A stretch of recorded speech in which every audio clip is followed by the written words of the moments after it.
So I got all these dead branches in my yard. Like, garbage and kind of a fire hazard. So I thought, how am I going to get rid of these things?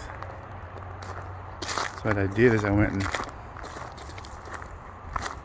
bought one of these wood chippers. And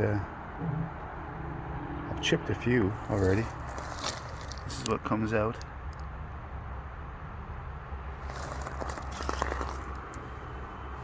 This is what you're supposed to use to push it down in case it gets stuck. So I'll flip it on and I'll try a few here.